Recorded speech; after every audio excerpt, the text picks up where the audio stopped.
The fluorescent lights of the grocery store buzzed overhead like trapped insects, casting everything in a sickly yellow glow that made the wilted lettuce look even more depressing. I stood in the produce section, fingers hovering over bruised apples, calculating whether I could afford the organic ones, or if I'd have to settle for the conventional. Again. The cold air from the refrigerated cases made goosebumps rise on my arms, visible through the thin fabric of my second-hand cardigan.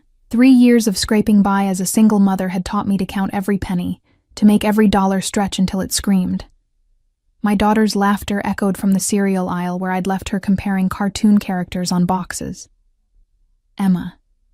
My entire world compressed into 4 years of blonde curls and gap-toothed smiles, the reason I worked double shifts at the diner, the reason my hands were permanently wrinkled from dishwater, the reason I existed at all anymore.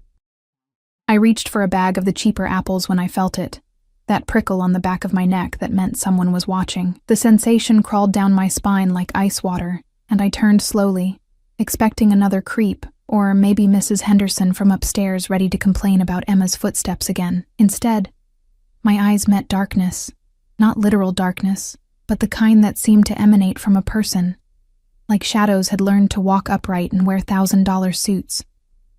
He stood 3 feet away, perfectly still in a way that felt predatory, his dark eyes fixed on me with an intensity that made my breath catch. Tall, maybe 6'3", with black hair styled in that effortlessly expensive way that probably cost more than my monthly rent. His suit was charcoal gray, so dark it was almost black, tailored to perfection across shoulders that looked like they could carry the weight of kingdoms or corpses. But it was his face that made my fingers loosen on the apple bag. Beautiful in a dangerous way, all sharp angles and full lips that held the ghost of a smile, like he knew a secret about you that you didn't know yourself. A thin scar cut through his left eyebrow, a white line that only added to the sense of barely contained violence that surrounded him like cologne. And speaking of cologne, sandalwood and something darker, richer, like aged whiskey and leather. The scent reached me even across the distance, making my head feel light. "You dropped this." His voice was smooth, cultured, with the barest hint of an accent I couldn't place. He held out an apple, one of the organic ones, the expensive kind I'd been avoiding. I blinked, confused. "I didn't." "You did." Something flickered in his eyes, amusement maybe, or challenge. Just now. I hadn't dropped anything. I was certain of it. But the way he looked at me, like he expected me to take it, like refusing wasn't really an option. I found myself reaching out. Our fingers brushed as I took the apple, and electricity shot up my arm. His skin was warm, surprisingly so, and I jerked back like I'd been burned. "Thank you," I whispered, hating how small my voice sounded. He didn't move, didn't step back to give me space like a normal person would. Instead, his eyes traveled over my face slowly, deliberately, like he was memorizing every feature, every freckle, every sign of exhaustion that no amount of concealer could hide. The attention felt heavy, suffocating, like being pressed between glass slides and examined under a microscope. "Mommy!" Emma's voice cut through the moment like a knife. I turned to see her running toward me, her light-up sneakers flashing with each step. A box of Lucky Charms clutched to her chest like treasure. Panic flared in my chest, an instinct I didn't understand. I moved quickly, positioning myself between Emma and the stranger, my body becoming a shield. When I glanced back, expecting him to still be there, the space was empty. He'd vanished like smoke, like he'd never existed at all, except the apple in my hand was real, solid, expensive. And in the distance, near the store entrance, I caught a glimpse of him sliding into the back of a black SUV with tinted windows. A man in a dark suit held the door for him. Security, my brain supplied, though I didn't know how I knew that. The vehicle pulled away smoothly, silently, like a shark gliding through dark water. "Mommy, can we get these?" Emma tugged on my cardigan, oblivious to the way my heart was trying to hammer through my ribs. "Sure, baby." I set the organic apple back on the pile with shaking hands, grabbing the cheap ones instead. "Let's just get what we came for and go home." But as we made our way through the checkout line, I couldn't shake the feeling of being watched, and when I pushed our cart into the parking lot, I saw it. The same black SUV, idling 3 rows away, just sitting there, waiting. I loaded our groceries into my beat-up Honda Civic as quickly as possible, my hands fumbling with the bags. Emma chattered about her day at preschool, about the new friends she'd made, about the picture she'd drawn of our apartment building. Normal. Everything was normal. Except it wasn't. The SUV followed us home, not obviously, not aggressively. It stayed back 3 or 4 car lengths, making the same turns I made, stopping when I stopped. By the time I pulled into the crumbling parking lot of our apartment complex, my palms were slick with sweat, despite the evening chill. I grabbed Emma and the groceries, moving quickly toward the building entrance. The SUV pulled in behind me but didn't park. It just waited, watching. "Mommy, you're holding too tight," Emma complained, and I realized I was gripping her hand hard enough to hurt. "Sorry, sweetheart." I loosened my hold, but didn't let go as I fumbled with my keys, dropping them twice before finally getting the door open. Safe. We were safe. I carried the groceries up 3 flights of stairs to our tiny 1-bedroom apartment, my breathing ragged by the time I unlocked our door and rushed inside. Emma ran immediately to her toy corner. Really just a section of the living room where we'd set up her dollhouse and stuffed animals. I went to the window, pulling the curtain aside just enough to peek down at the parking lot. The SUV was gone. Relief and confusion warred in my chest. Maybe I'd imagined it. Maybe I was so tired, so stressed from the constant juggling of bills and shifts and single parenthood, that my brain had invented threats where none existed. I was putting away the groceries when my phone buzzed. Unknown number. My thumb hovered over the screen for a long moment before I opened the message. "You forgot the organic apples. I'll make sure you get better next time. D." The phone slipped from my fingers, clattering on the linoleum floor. Emma looked up from her dolls, concerned. "Mommy?" "It's okay, baby." Mommy just dropped her phone. I picked it up with shaking hands, staring at the message like it might bite me. How did he get my number? How did he know where I lived? Who was he? And why did part of me, some dark, desperate part I didn't want to acknowledge, feel thrilled instead of terrified? I deleted the message and blocked the number, then triple-checked that our door was locked and the chain was in place. Emma needed dinner, a bath, a bedtime story, normal things, safe things. But as I moved through our evening routine, I couldn't stop thinking about dark eyes and expensive suits, about the way he'd looked at me like I was something precious and rare, like I mattered. It had been so long since anyone had looked at me that way, 3 years to be exact. 3 years since my ex-husband, Marcus, had looked at me with anything other than contempt or indifference.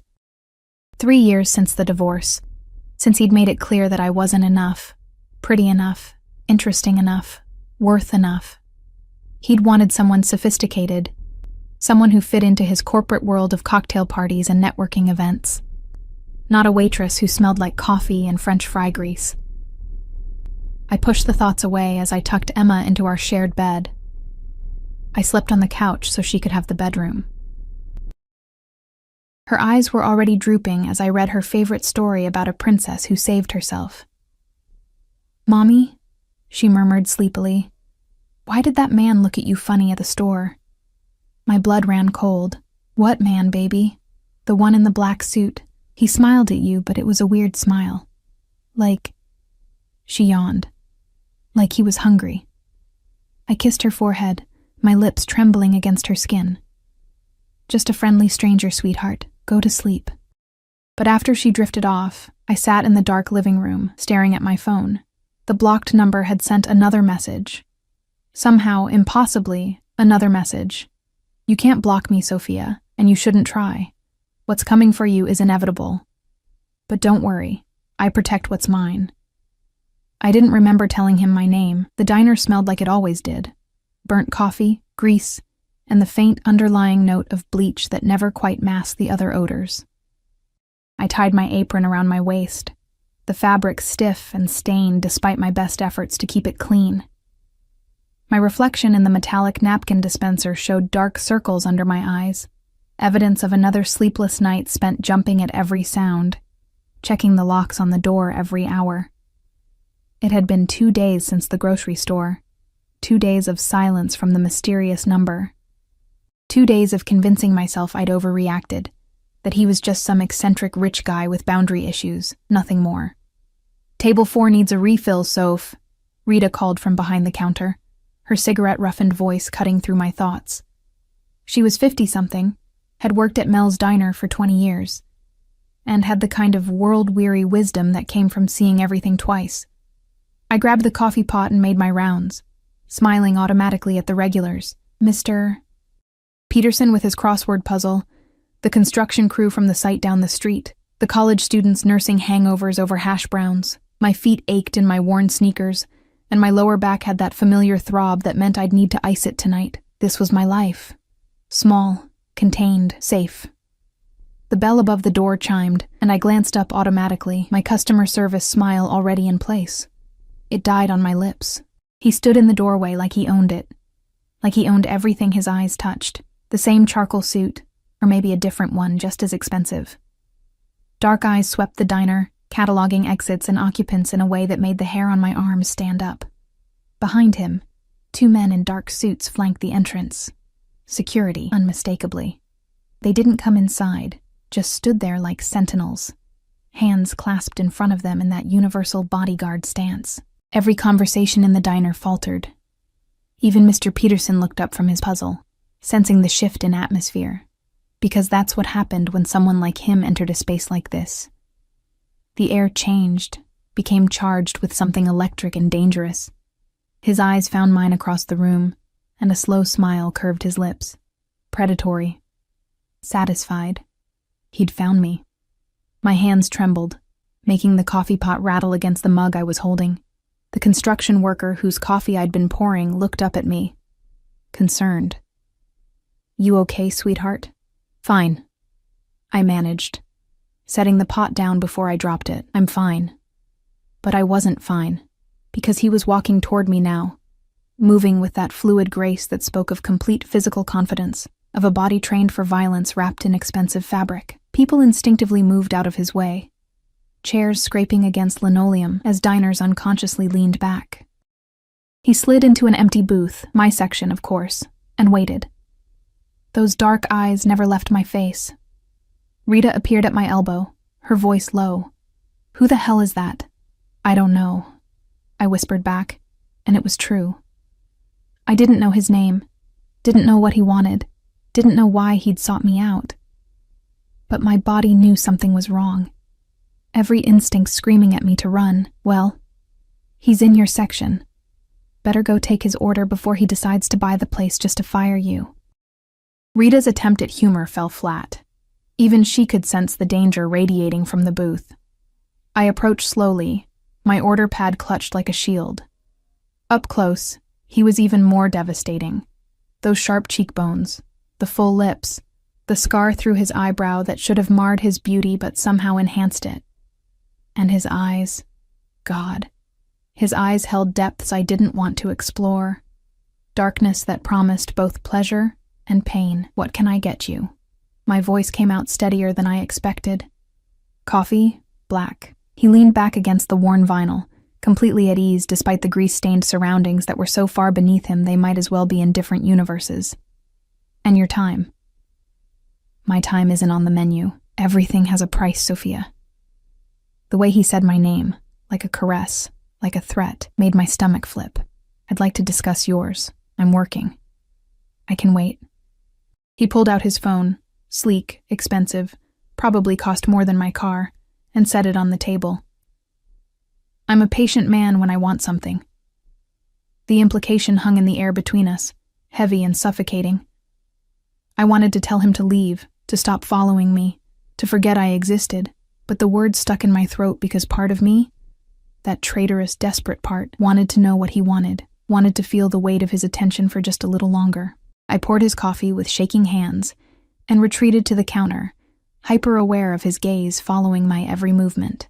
He didn't drink the coffee, didn't order food, just sat there watching me work for the next hour, watching me take orders, deliver plates, refill drinks, clean tables. Every time I glanced his way, those dark eyes were waiting, patient as a spider in its web. The lunch rush came and went. He remained. My shift was supposed to end at 3. At 2:30, Rita pulled me aside, her face worried. "Soph, that guy hasn't moved in 2 hours. Hasn't ordered anything but coffee he's not drinking. Just keeps staring at you like you're something he's planning to consume." I don't like it. I don't either. Want me to call the cops? I almost laughed. Call the cops on a man who clearly had the kind of money and power that made law enforcement irrelevant? A man with professional security waiting outside? And tell them what? That a customer is sitting quietly in a booth? Rita's jaw tightened. Fine. But I'm walking you to your car. At 3 o'clock, I untied my apron with fingers that wouldn't stop trembling. I'd made $73 in tips. A good day, enough to cover Emma's daycare and maybe put a little toward the electric bill. I shoved the cash in my pocket and grabbed my purse from the back room, trying to formulate a plan. When I emerged, he was standing by the door, waiting. The booth was empty behind him, and a $100 bill sat on the table. Payment for a single cup of untouched coffee. "Let me drive you home." It wasn't a request, despite the phrasing. I have a car. That's falling apart. I noticed the exhaust issue and the bald tires. His voice was matter of fact, like he was discussing the weather instead of revealing that he'd inspected my vehicle. It's not safe. Fear and anger warred in my chest. "You had no right." "I have every right." He stepped closer, and I caught that scent again. Sandalwood and whiskey, intoxicating and terrifying. "You're mine, Sophia. You just don't know it yet. I'm not anyone's." The words came out fierce, stronger than I felt. "I'm not interested. Whatever this is, whatever you think you want, I'm not available. I have a daughter, a life, Emma. 4 years old, attends Little Sunshine preschool, likes strawberry ice cream and stories about brave princesses." His expression didn't change, but something flickered in those dark eyes. "I know everything about you, Sophia. Where you live, where you work, what time you pick up your daughter, what you order from the Chinese place on Friday nights when you're too tired to cook. I know your ex-husband pays child support sporadically at best, that you're 3 months behind on rent, that you've been skipping meals to make sure Emma has enough." The blood drained from my face. "How?" "Because I wanted to know." He said it simply, like it was obvious. "And when I want something, I learn everything about it, every detail, every vulnerability, every need." Rita appeared beside me, her hand on my arm, protective. "The lady asked you to leave her alone." He didn't even glance at Rita. His eyes stayed locked on mine, burning with an intensity that made my knees weak. "I'm offering you a solution, Sophia. A way out of this." He gestured around the diner with barely concealed disdain. "Existence you're trapped in. I'm not trapped. You're drowning." The words cut because they were true. Working yourself to death for pennies, watching your daughter grow up in poverty, knowing that one medical emergency, one car breakdown, one missed shift could destroy what little stability you've built. That's not living. That's surviving. Tears burned behind my eyes, but I refused to let them fall. "What do you want from me? Have dinner with me. Tonight. Hear what I have to offer." And if I say no? Something dangerous flickered across his face, there and gone so quickly I almost missed it. "You won't." He was right, and we both knew it. Because I was desperate, because I was tired, because some dark part of me wanted to know what it felt like to be wanted by someone who looked at me like I was the most important thing in his world. "One dinner," I heard myself say. "That's all." His smile was triumphant, predatory. "I'll pick you up at 7. Wear something nice. I'll have options sent to your apartment within the hour. I can dress myself, Sophia." He reached out, his fingers brushing my cheek so gently it felt like a contradiction to the danger rolling off him in waves. "Let me take care of you. It's what I do." Then he was gone, moving through the door with his security falling into step behind him. Through the grimy window, I watched the black SUV pull away, leaving me standing in the middle of the diner with my heart racing and my world tilting on its axis. "Girl," Rita breathed beside me. What the hell just happened? I didn't have an answer, but when I got home 2 hours later, there were 3 garment bags hanging on my apartment door, each containing a dress that probably cost more than I made in 6 months. Silk and satin in jewel tones, Labels I recognized from magazines I couldn't afford to buy, and tucked inside the first bag, a note in strong, angular handwriting. The emerald green. It matches your eyes. Dante Dante. Finally, a name for the danger that had walked into my life and refused to leave. I should have thrown the dresses away. Should have called the police, gotten a restraining order, protected myself and my daughter from whatever this was. Instead, I hung the emerald dress on my bedroom door and stared at it for an hour, imagining what it would feel like to be someone else for one night. Someone wanted, someone valued, someone who mattered. Emma's daycare teacher had agreed to let her stay late for pizza night, $20 extra I couldn't afford, but would pay anyway. At 6:30, I stood in my tiny bathroom, staring at my reflection. The dress fit perfectly, hugging curves I'd forgotten I had, making my pale skin glow and my eyes look impossibly green. I'd done my makeup carefully, using the expensive products that had arrived with the dresses, foundation that actually matched my skin tone, mascara that didn't clump, lipstick in a shade called Blood Rose. I looked like someone else, someone who belonged in Dante's world. At exactly 7 o'clock, there was a knock on my door. Not the buzzer from downstairs. A knock on my actual door, which meant he'd gotten past the building's security. Of course he had. I opened it and forgot how to breathe. Dante stood in my doorway wearing a black suit that probably cost more than my yearly salary. His dark hair swept back to reveal that perfect, dangerous face, but it wasn't the suit or the face that made my breath catch. It was the way he looked at me, like I was a revelation, like I'd just answered a question he'd been asking his entire life. "Beautiful," he murmured, his voice rougher than before. His eyes traveled down the emerald dress, slow and possessive, leaving heat in their wake. I knew that color would be perfect. "How did you get up here?" My voice came out breathy, uncertain. "The building has security that can be bypassed with the right motivation." He held out his hand, palm up, waiting. "Shall we?" I glanced back at my apartment. Small, shabby, but mine. Safe. The smart thing would be to close the door, call the police, pretend this night had never started. But I'd stopped doing the smart thing the moment I'd put on this dress.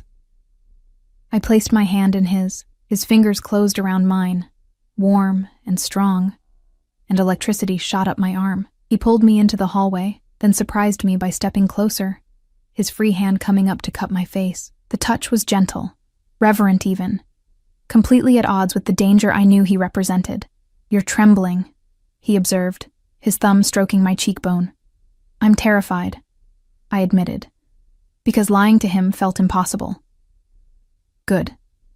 His smile was dark, satisfied. "Fear means you're paying attention, but you'll learn, Sophia. I would never hurt what belongs to me. And you belong to me now."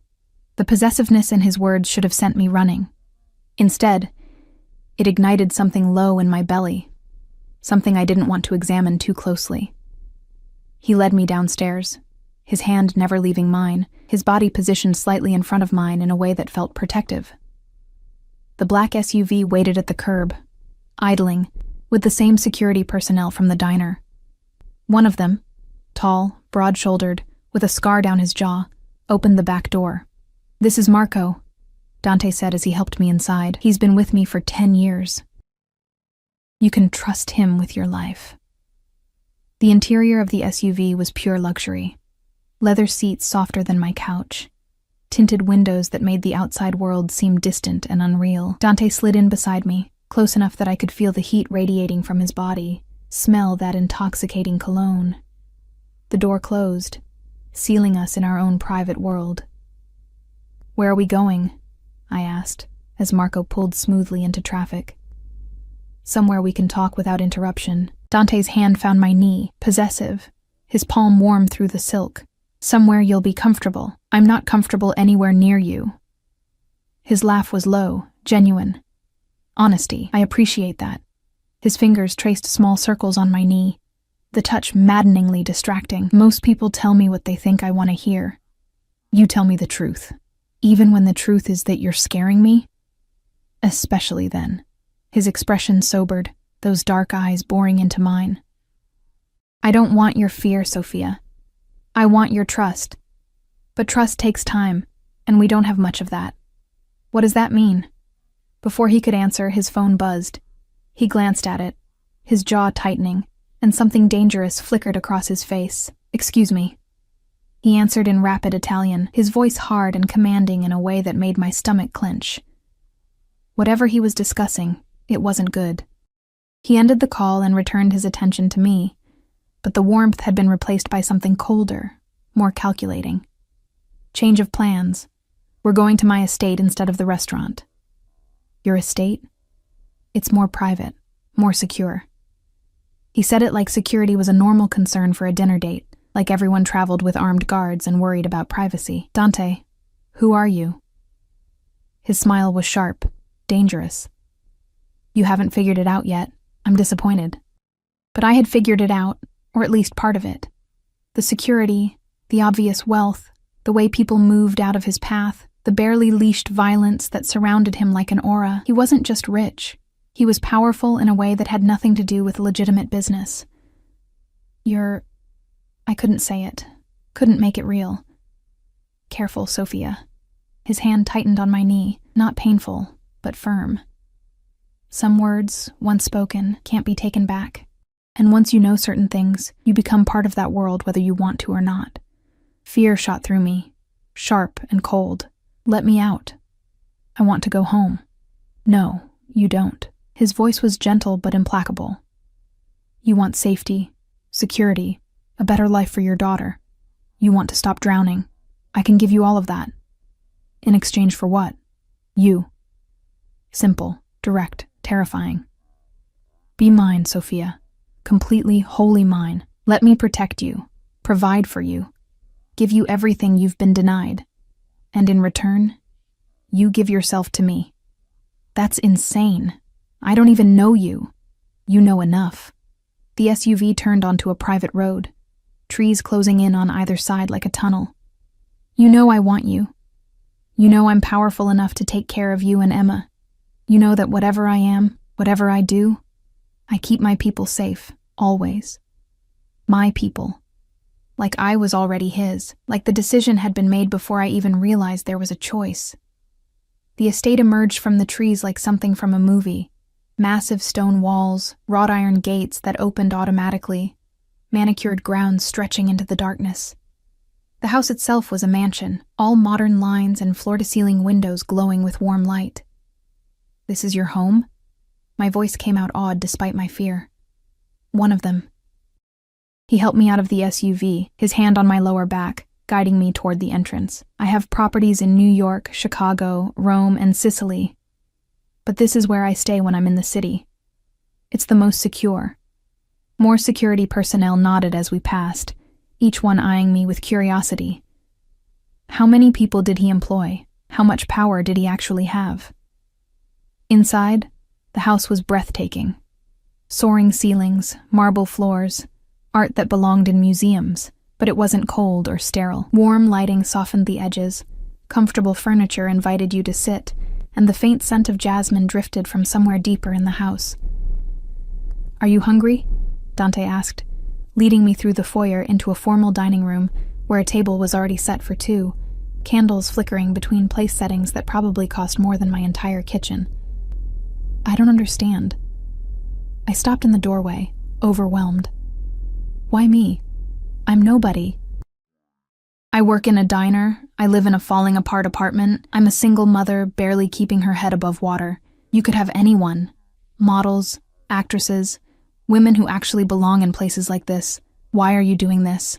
Dante turned to face me fully, and the intensity in his eyes stole my breath. You want the truth? 3 months ago I saw you at that diner. You were arguing with a customer who'd left you a religious pamphlet instead of a tip, and you were so angry you were shaking, but you didn't cry. Didn't back down. You stood your ground even though you were exhausted and hungry and barely holding it together, and I thought, that's strength. Real strength. Not the performance everyone around me puts on. He stepped closer, his hand coming up to tuck a strand of hair behind my ear. Then I watched you walk to your car, counting your tips, and I saw you set aside half before you'd even left the parking lot. For Emma, I learned later. You always put her first, even when it means you go without. And I knew. I had to have you. Had to know what it felt like to be protected by someone like you, to be chosen by someone who doesn't choose easily. That's crazy, but my voice lacked conviction, because his words touched something deep inside me, some desperate need to be seen, to be valued, maybe. His smile was crooked, almost boyish, but crazy is what I do best. Now have dinner with me. Let me tell you what I'm offering, and then you can decide. We sat at opposite ends of the long table, an expanse of polished wood between us. Staff I hadn't seen appeared with plates, filet mignon, roasted vegetables, risotto that smelled like heaven, wine in crystal glasses that caught the candlelight.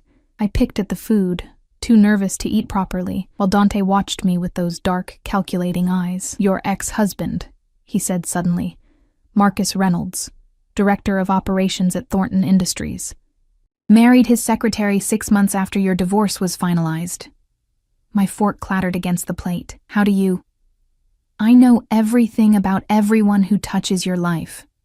He cut into his steak with precise movements, including the fact that he hasn't paid child support in 3 months and has filed to reduce his obligations. He claims his new wife is pregnant, and he needs the money for his real family. Rage and humiliation burned through me. I'd known Marcus was behind on payments, but the pregnancy, the real family comment, that was new. Fresh wounds opened, bleeding shame. I can make him pay, Dante continued, his voice casual but his eyes hard. Every penny he owes, plus interest, plus whatever you need for Emma's future. I can make him regret ever treating you as less than you are. Why would you do that? Because you're mine now. He said it like it was obvious, like my belonging to him was simply fact. And no one hurts what's mine without consequences. I haven't agreed to anything, haven't you? He set down his knife and fork, leaning back in his chair. You put on the dress I sent. You got in my car. You're sitting in my home, listening to my offer. You've already said yes, Sophia. You just haven't admitted it yet. Heat flooded my face because he was right. Every step of the way I'd chosen to move forward, to see where this led. Even now, with fear coursing through my veins, I wasn't demanding to leave. What exactly are you offering? My voice came out quieter than intended. Marriage. The word hung in the air between us, heavy and impossible. Marry me, Sophia. Be my wife in every way that matters. And in return, I'll give you security, protection, wealth. Emma will have the best schools, the best opportunities. You'll never worry about money again, never feel invisible or worthless. You'll be the most important person in my world. That's insane. I pushed back from the table, standing on shaking legs. You don't marry someone you just met. You don't marry someone because you watch them count tips in a parking lot. That's not how real life works. In my world, it is. He stood too, moving around the table with that predatory grace. In my world, you see what you want, and you take it. You eliminate obstacles, you protect your assets, you build empires. And you? You're going to be my empire, Sophia. My queen, my everything. He was close now, too close, his hand coming up to cup my face. His thumb brushed across my lower lip, and I felt the touch everywhere, heat pooling low in my belly. 1 year, he murmured, his voice dropping to something dark and persuasive. Give me 1 year as my wife. If you're miserable, if you hate every moment, I'll let you go with enough money to start fresh anywhere you want. But if you stay, his eyes burned into mine. If you choose me, I'll spend every day proving I was worth the risk. And if I say no right now, something dangerous flickered across his face. Then I'll take you home, and you'll go back to your life. But Marcus will still file to reduce child support. Your landlord will still expect the 3 months back rent. Your car will still break down, and eventually you'll drown. He leaned closer, his lips nearly brushing my ear. I'm offering you a life raft, Sophia. Take it. My phone buzzed in the small clutch I'd brought, the only one I owned, a cheap thing I'd bought at Target. I pulled it out with shaking hands. A text from Emma's daycare. Hi, Sophia. Emma is asking when you'll pick her up. Pizza night ends at 8. Please confirm. I glanced at the ornate clock on the mantel. 7:45. In my old life, I'd be rushing to get her. worried about the late fee, stressed about bedtime. In this potential new life, I can have Emma brought here, Dante said, reading my expression. My staff can prepare a room for her. Anything she needs. You can see her, tuck her in, be the mother you've always been. But you don't have to do it alone anymore. Tears burned my eyes. This is too much. Too fast. Life-changing decisions usually are. His hand slid down to my neck, possessive, his thumb stroking my pulse point, but sometimes fast is necessary. Sometimes you have to jump before you can talk yourself out of it, so jump, Sophia. Jump. And I'll catch you. I stood in Dante's palatial dining room, my phone clutched in trembling hands, the weight of an impossible decision pressing down on my chest like a physical force. Every rational thought screamed at me to run, to grab Emma and disappear, to protect us from whatever darkness surrounded this beautiful, dangerous man. But rationality had never paid my rent. It had never filled Emma's belly or kept the lights on or fixed my dying car. I need to see her, I whispered. Before I decide anything, I need to see my daughter. Dante's expression softened, the first genuine tenderness I'd seen from him. Of course. He pulled out his phone, speaking rapid instructions in Italian. Then to me, Marco will bring her here within 20 minutes. The daycare will be compensated for any inconvenience. You can't just... I can. And I did. His hand found the small of my back, guiding me toward a sitting room off the main hallway. Sophia, the sooner you accept what I'm capable of, the easier this transition will be. I have resources, connections, power. I use them to take care of what's mine. I'm not yours yet. His smile was predatory. Yet. I like that you're already thinking in those terms. The sitting room was smaller, more intimate than the cavernous spaces we'd passed through. A fireplace crackled with real flames, casting dancing shadows across leather furniture and built-in bookshelves. Floor-to-ceiling windows looked out over the grounds, now illuminated by security lights that made the manicured lawns glow an otherworldly green. Dante poured amber liquid from a crystal decanter into 2 glasses. Whiskey. Single malt, aged 25 years. It'll help with the nerves. I shouldn't drink if Emma's coming. 1 glass won't impair you. He pressed it into my hand, his fingers lingering over mine. And you need something to take the edge off before I tell you the rest. The rest? My stomach dropped. What rest? He settled onto the leather couch, patting the space beside him. When I didn't move, something flickered in his eyes, amusement mixed with impatience. Sit, Sophia. I don't bite. Not unless you ask me to. Heat flooded my face, but I sat, keeping as much distance between us as the couch allowed. The whiskey burned going down, warming my chest, loosening the knot of anxiety slightly. Your ex-husband, Dante began, swirling his own glass, is more than just a deadbeat father. He's embezzling from Thornton Industries. Has been for 18 months. Small amounts at first, then larger sums as he got confident. He's funneling money through shell corporations to fund his new lifestyle. The house in the suburbs, the luxury cars, the country club membership. I stared at him, the whiskey forgotten. How do you know this? Because I make it my business to know things. His voice was matter of fact, like financial crimes were dinner conversation. And because Marcus made a critical mistake 3 months ago, he started laundering some of that money through a construction company that's under my protection. He didn't know it, of course. Thought he was being clever, diversifying his criminal portfolio. Under your protection, I repeated slowly. Meaning they pay me for the privilege of operating in this city without interference. It's a mutually beneficial arrangement. He took a sip of whiskey, his eyes never leaving my face. When I discovered Marcus's connection to you, I had my people dig deeper. The embezzlement, the fraud, the fact that he's planning to leave the country with his pregnant wife in 6 months to avoid prosecution when Thornton's auditors inevitably discover what he's done. He's going to abandon Emma permanently, Sophia. Run to the Cayman Islands and never look back. The room spun. I set down the whiskey glass before I dropped it, my hands shaking too badly to hold anything. You're lying. I never lie. He shifted closer, his hand coming to rest on my knee. That same possessive touch from the car. I manipulate. I threaten, I destroy.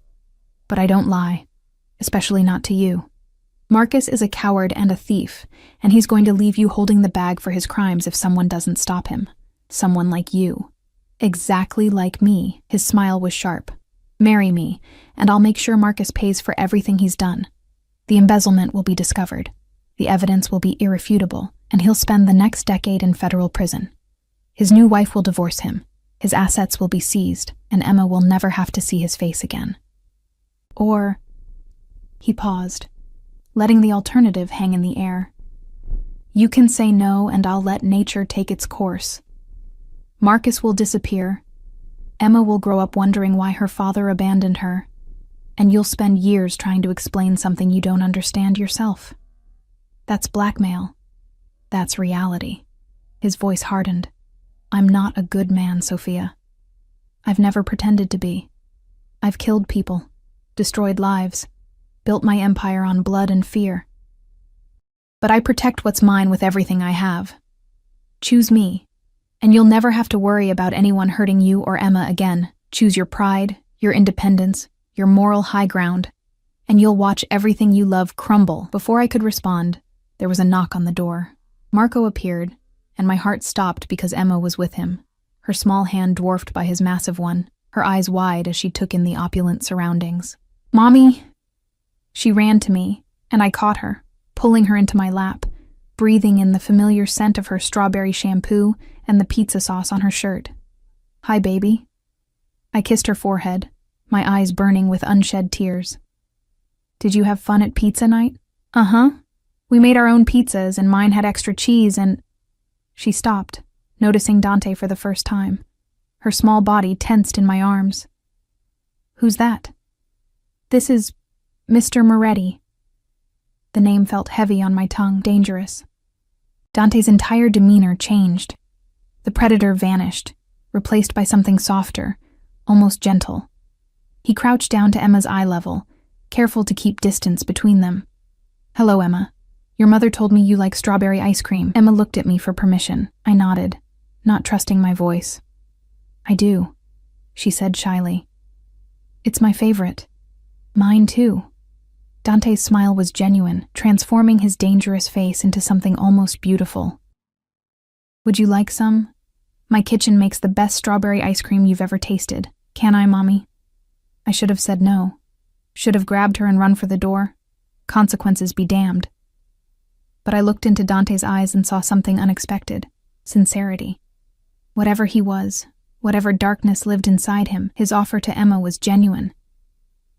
Okay, I whispered. But just a small bowl. It's almost bedtime. Dante stood, speaking quietly to Marco, who nodded and held out his hand to Emma. Come on, little one. Let's go find that ice cream. Emma hesitated, looking back at me. You're coming too, right, Mommy? I'll be right here when you get back. I promised. I just need to talk to Mr. Moretti for a few minutes. After they left, silence filled the room like water, suffocating and heavy. Dante poured himself another whiskey, his back to me, shoulders tight with tension. She looks like you, he said finally. Same eyes, same stubborn chin. Don't, my voice cracked. Don't use my daughter to manipulate me. I'm not. He turned, and the raw honesty in his face shocked me. I'm telling you that seeing her, seeing you with her, it only makes me more certain. You're both coming into my life, Sophia. Both under my protection. Emma will have everything she needs, everything she deserves. Private schools, college funds, security that ensures no one ever hurts her. I'll be... He stopped, something vulnerable flickering across his features. I'll be the father Marcus never was. You can't just decide that. I already have. He crossed to me, kneeling so we were eye level. I grew up in violence, Sophia. My father was a monster who ruled through fear and brutality. I watched him destroy my mother slowly, year by year, until there was nothing left of the woman she'd been. I swore I'd never be him, never treat someone I loved the way he treated her. And I haven't. I'm ruthless in business, merciless with enemies. But with you? With Emma? I'll be whatever you need me to be. His hands framed my face, thumbs stroking my cheekbones. I know you're scared. I know this seems insane, but sometimes the insane choice is the right one. Sometimes you have to trust your instincts instead of your fears, and your instincts brought you here tonight, put you in that dress, kept you from running when you had a dozen chances to leave. What if I can't do this? Tears finally spilled over, hot against my cheeks. What if I'm not strong enough to be what you need? You're the strongest person I've ever met. His voice was fierce, certain. You've survived poverty, abandonment, single motherhood, and you've done it with grace. You haven't become bitter or broken. You've protected your daughter, maintained your dignity, kept fighting even when every odd was stacked against you. That's not weakness, Sophia. That's steel wrapped in silk. He kissed my forehead, gentle and reverent. Marry me. Let me prove that choosing me isn't a mistake. Let me show you what your life can be when someone actually values you the way you deserve. Emma's laughter drifted from somewhere deeper in the house, bright and carefree, the sound of my daughter happy, safe, unburdened by the stress that had become our normal. I thought about our apartment with its leaking ceiling and broken heater, about the mounting bills and the constant fear that one emergency would destroy us, about Marcus planning to abandon Emma permanently while I struggled to keep us afloat, and I thought about Dante's offer: security, protection, a life where I didn't have to choose between eating and paying rent, where Emma could have opportunities instead of limitations. 1 year, I heard myself say. You said 1 year to decide if I want to stay. Triumph flashed in his eyes, quickly masked. 1 year. But I'm warning you now, Sophia. I play to win. By the time that year is up, you won't want to leave. You're very confident. I know what I want, and I know how to get it. His smile was dark, promising. And right now, I want you more than I've wanted anything in my entire life. When? The word came out barely above a whisper. Tomorrow. He stood, pulling me up with him, his hands sliding down to my waist. I have a judge who owes me favors. We'll do it here, private ceremony, just us and Emma. Then I'm taking you both somewhere safe while I handle Marcus and secure everything that needs securing. This is crazy, I breathed.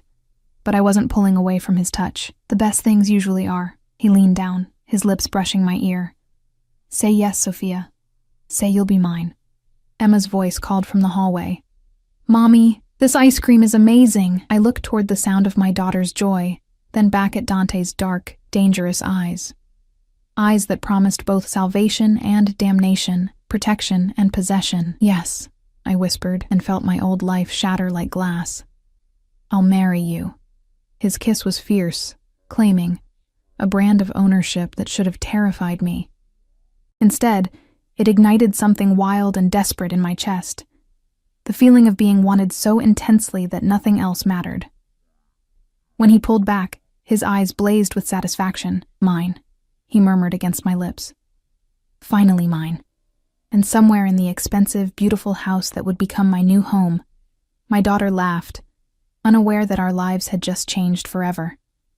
The wedding happened exactly as Dante promised. 24 hours after I'd said yes, I stood in a private chapel on his estate wearing a dress that cost more than my car. Ivory silk that flowed like water, delicate lace at the shoulders, a train that pooled at my feet like spilled moonlight. Emma stood beside me as my flower girl, wearing a miniature version in pale pink, her face glowing with excitement. She didn't understand what was happening. Not really. To her, this was a fairy tale. A princess story come to life, if only she knew the truth. Dante stood at the altar in a black suit, looking every inch the prince from Emma's stories. Beautiful, powerful, terrifying. The judge spoke words I barely heard, my heart pounding so loudly it drowned out everything else. Do you, Sophia Marie Reynolds, take this man? I looked at Emma, at her hopeful face, then at Dante, at the dark promise in his eyes. I do. His kiss as my husband was possessive, thorough, a public claiming that left me breathless, and when he pulled back, his smile was victorious. Mrs. Moretti, he murmured. Mine. The wedding night was a blur of sensations I wasn't prepared for.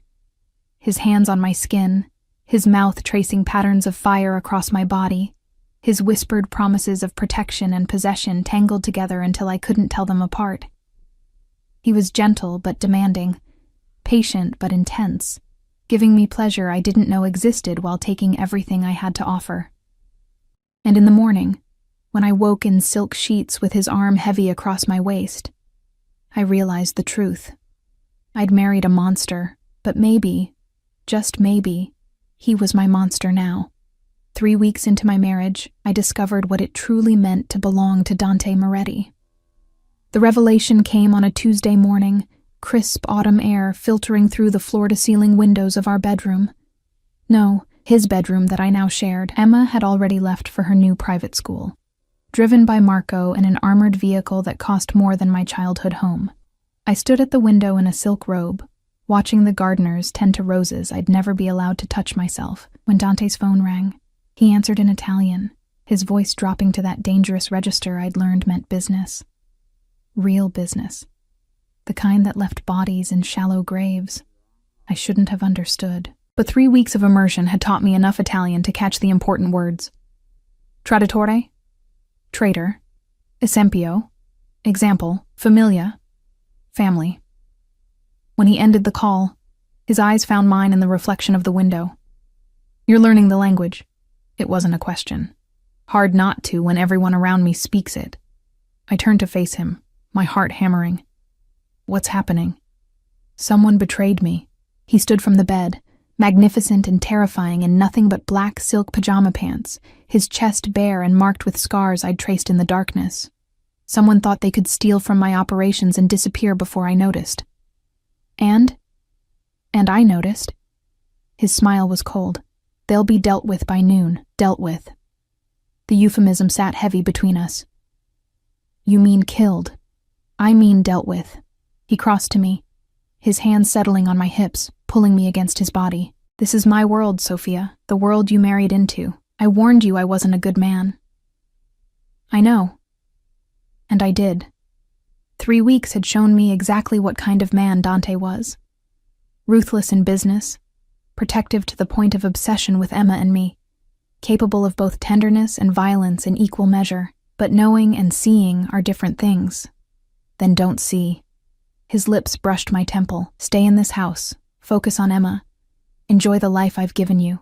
Let me handle the darkness. It was a tempting offer. To retreat into the gilded cage he'd built. To pretend the blood on his hands didn't exist. But I'd learned something else in 3 weeks. I was stronger than I'd believed. Strong enough to face the truth. What happened to Marcus? The question had been burning in my throat since the wedding. You said you'd handle him. Dante's expression shifted, satisfaction replacing the coldness. He was arrested yesterday. Federal agents raided his home at dawn, seized his computers, his files, everything. The evidence of embezzlement is irrefutable. He's looking at 15 to 20 years. Relief and something darker, vindication, flooded through me. And his wife? Filed for divorce within 6 hours. Apparently her love couldn't survive the loss of his stolen fortune. His hand came up to cup my face. Emma will never have to see him again. He has no rights, no claims. She's yours completely now. Ours, he corrected, and the possessiveness in the word made my stomach flip. Why? I whispered. Why do all of this for us? You could have any woman, someone from your world who understands this life. Why choose a broke waitress with a kid? Because you're real. His thumb traced my lower lip. Everyone in my world wears masks, plays games, shows me the face they think I want to see. But you? You've been honest from the beginning. You told me you were terrified. You admitted you were only agreeing because you were desperate. You didn't pretend to love me or even like me. That honesty is worth more than any dowry, any connection, any strategic alliance. He kissed me, slow and deep, tasting of coffee and possession. And because when I first saw you, exhausted and fighting for your dignity in that diner, I recognized something. A survivor. Someone who'd been through hell and refused to break. I wanted that strength for myself. Wanted to protect it, own it, keep it safe from a world that would destroy it. That's not love. But my voice lacked conviction because his words touched something deep inside me. Some desperate need to be seen and valued. Not yet. His smile was dark, confident. But it will be. I told you, Sophia. I play to win, and I'm going to make you love me if it's the last thing I do." A knock on the door interrupted us. Marco's voice, carefully neutral. "Boss, we have a situation." Dante's jaw tightened. "Give me 5 minutes." After Marco's footsteps retreated, Dante turned back to me, his expression serious. "I need to handle something. Stay in the house today. Don't go anywhere without Marco or one of my other men. Understood?" Fear prickled down my spine. "Why? What's wrong?" "Nothing you need to worry about." He kissed my forehead. "Just a loose end from the past trying to cause problems. I'll handle it." But the tension in his shoulders told me it was more than a loose end. This was dangerous, even for him. He dressed quickly, black suit, shoulder holster I'd learned to pretend I didn't see. The transformation from my husband to something darker and more lethal happening in minutes. At the door, he paused, looking back at me with an expression I couldn't read. "If something happens," he started. "Don't." I crossed to him, surprising myself with my boldness. "Don't say goodbye like you're not coming back." His smile was genuine, tender. "There she is, my fierce wife." He pulled me close, breathing in the scent of my hair. "I'll be back by dinner. And Sophia?" I meant what I said. "You're mine. Nothing and no one will ever change that." Then he was gone, and I was alone in the massive house with only my fears for company. The day crawled by with agonizing slowness. I tried to distract myself, helped Emma with homework when she returned from school, played dolls in the elaborate playroom Dante had created for her, attempted to read in the library. But my mind kept circling back to Dante, to the danger he'd walked into, to the very real possibility that he might not come home, and the terrifying realization that the thought of losing him made my chest ache. Somewhere in the past 3 weeks, he'd become more than my ticket to security, more than the monster I'd married out of desperation. He'd become something I wasn't ready to name. At 6 o'clock, Marco appeared in the doorway, his expression grim. "Mrs. Moretti, I need you and Emma to come with me." Ice flooded my veins. "Why? Where's Dante?" "There's been an incident.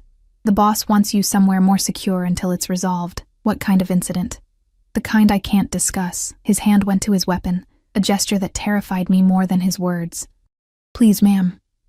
We need to move now." I grabbed Emma, who sensed the tension and clung to me, her small body trembling. Marco led us through the house to a garage I hadn't known existed, filled with vehicles that ranged from luxury sedans to armored SUVs. He ushered us into one of the latter, and 2 more security personnel climbed into the front seats. "Where are we going?" I demanded as the vehicle pulled out.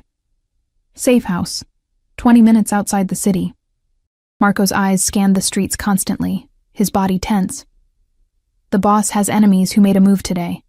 They failed, but there might be retaliation. This is precautionary. Is he hurt?" Marco's hesitation told me everything. "He's operational." Operational. Not fine, not safe, operational. Like he was a machine still functioning despite damage. The safe house turned out to be another mansion, slightly smaller, but no less fortified. I'd barely gotten Emma settled in a bedroom when my phone rang. Dante's name flashed on the screen. "Are you safe?" His voice was rough, strained. "Yes, Marco got us out." "Dante, what happened?" "A rival family thought they could take me out, eliminate the competition." A pause, the sound of movement. "They were wrong, but it was closer than I'd like." "Are you hurt?" "Nothing that won't heal." Another pause. "I need you to stay there tonight. I have to finish cleaning up this mess. Make sure there are no more threats. But Sophia, I need you to know, if something had happened to me today, everything would have gone to you and Emma. The houses, the money, the legitimate businesses. You would have been protected, provided for. Always." Tears burned my eyes. "Don't talk like that. I'm a realist. In my world, death is always one mistake away." His voice softened. "But knowing you and Emma are safe, that you're mine to protect, it makes me more careful, makes me want to survive every fight, every threat, every enemy, because I have something worth coming home to now. Dante."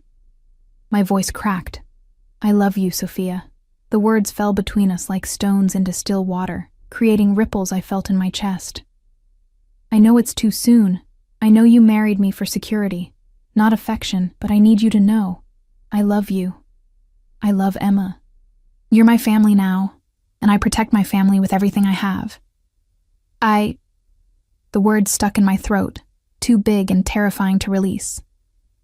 You don't have to say it back. He sounded almost gentle, but I needed you to know, in case... Stop. I sat on the edge of the bed, my free hand pressed to my chest where my heart threatened to burst through. Just come home to us. Safe. That's all I need right now. I will. A promise, dark and binding. I always will. He ended the call, leaving me alone with Emma's soft breathing from the next room and the weight of his confession pressing down on my shoulders. I love you. 3 words that changed everything. 3 words that made me realize I'd been lying to myself for weeks. Because somewhere between the grocery store and the wedding, between fear and fascination, between desperation and desire, I'd started falling for the monster who'd claimed me. Dante returned the next morning, looking like he'd walked through war. A cut above his eyebrow, bruises darkening his jaw, his suit jacket missing, and his shirt stained with blood, but alive. Whole. Mine. I met him at the door, Emma still sleeping upstairs, and without thinking, I threw myself into his arms. He caught me, always caught me, his grip tight enough to bruise. I was so scared, I whispered against his neck. I know. His hand stroked my hair, soothing. But I told you. I always come back. I pulled away enough to look at his face, at the evidence of violence that marked his beautiful features. What happened? The Castellano family made their move. They thought taking me out would let them absorb my territories. His smile was dark, satisfied. They're regretting that decision now. The ones who survived, anyway. I should have been horrified, should have recoiled from the casual mention of death. Instead, I reached up and touched the cut above his eyebrow gently. You need medical attention. I need you. He caught my wrist, his thumb pressing against my racing pulse. I need to know you're real, that this isn't something that's going to disappear. I'm not going anywhere. The admission felt like jumping off a cliff. You were right, Dante. About me already choosing you. I've been choosing you every day since I said yes. I just wasn't ready to admit it. His eyes blazed. Say it. Fear tried to choke the words, but I pushed through it. I think I'm falling in love with you. Not with the money or the security, but with you. The man who sends my daughter to the best school but makes sure her lunch includes her favorite cookies. The man who holds me at night like I'm precious. The man who's terrifying and gentle in equal measure. That's who I'm falling for. His kiss was desperate, claiming, pouring 3 weeks of restrained emotion into one moment. When he pulled back, his forehead rested against mine, his breathing ragged. You're mine, he murmured. Say it. I'm yours. And meaning it, finally meaning it completely. We both are, Emma and me. Your family. Something fierce and possessive flashed across his face. My family, he repeated. Mine to protect, mine to provide for, mine to love. His hand slid to my stomach, spreading wide and warm, and maybe someday we'll make this family bigger, give Emma a sibling, build something that belongs to us, alone. The image sent heat flooding through me. Children with Dante's dark eyes and my stubbornness. A house full of laughter instead of fear. A future I hadn't dared to imagine. Someday. I agreed, and felt the last of my resistance crumble. The year that Dante had promised me passed in a blur of discovery and growth. I learned his world, the territories he controlled, the people who owed him loyalty, the careful balance between legitimate business and the darker operations that funded our life. I learned to navigate the social dynamics of Mafia wives, to hold my own at dinners where every woman was assessing my worth, to stand beside Dante with my head high. Emma thrived, blossoming in her new school, making friends, never once asking about the father who'd abandoned her. She called Dante, Dante at first. Then slowly, naturally, it became Papa. The first time she said it, I watched this powerful, dangerous man's eyes fill with tears. And I learned what it meant to be loved by Dante Moretti, to be cherished and protected and desired with an intensity that should have been suffocating but instead felt like freedom. He kept his promise. I never worried about money, never felt invisible, never doubted my value. When the year mark arrived, he didn't mention it, but I did. "It's been a year," I said one night as we lay in bed, his arm around me, our legs tangled together in the darkness. "I know." His voice was carefully neutral. "Are you leaving?" I rolled to face him, seeing the vulnerability he tried to hide. "No, I'm staying, not because of the money or the security, but because I love you. Because you're my husband in every way that matters. Because this is my life now, and I don't want any other." Relief flooded his features. "Thank God," he breathed, pulling me closer. "Because I would have spent the rest of my life convincing you if you'd tried to leave." "I know." I kissed him, pouring a year's worth of emotion into it. "You're very persuasive." His laugh was low, dark. "You have no idea, Mrs. Moretti." 6 months later, I stood in the bathroom of our master suite, staring at a positive pregnancy test with shaking hands. Fear and joy warred in my chest. Fear because bringing a child into Dante's dangerous world felt terrifying. Joy because this baby would be born from love, not desperation. I found him in his office, reviewing reports with that focused intensity that made him so formidable. When he looked up and saw my face, he was on his feet instantly. "What's wrong?" I held out the test, unable to find words. Understanding dawned slowly, followed by an expression of such pure joy it transformed him. "You're pregnant?" "Yes." Tears spilled over.